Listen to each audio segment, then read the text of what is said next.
Well, 2 weeks after Hurricane Sandy, power has finally been restored to customers left in the dark for so long. At the height of the storm, though, more than 300,000 people were left without power and in many cases heat.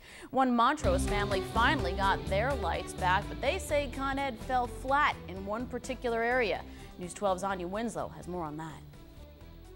Angry and frustrated would be. Joe DeRays describes how he felt living without power and with Con Ed's lack of plan getting his home powered up after Superstorm Sandy left them in the dark. It seemed like the crew that were in the customer service department didn't know what the crew was doing on the ground floor. DeRays says after the power lines went down, he immediately called Con Ed. A ticket was written up and representative told him help would eventually be on the way.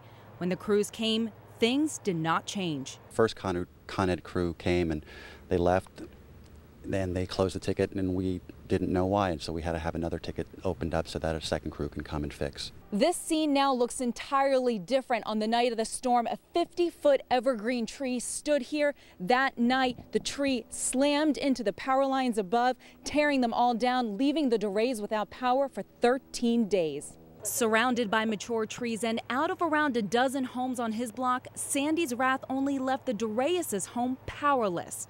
And power is something both he and his wife, who are both self-employed and work from home, require. That's our livelihood. We can't put food on the table if we can't work. DeRays says the power finally came back on this past Saturday around 5 p.m.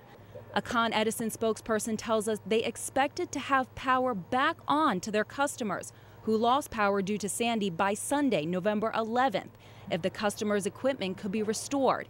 And he added, quote, "We delivered." We're just hoping that the next time this happens, and there will be a next time, that there's a better plan in place. In Montrose, Winslow, News 12. Well, Con Ed officials confirmed that all customers in that area who lost power due to Sandy now have the lights back on. Around 40 customers remain without power due to down lines from a separate incident that happened last night.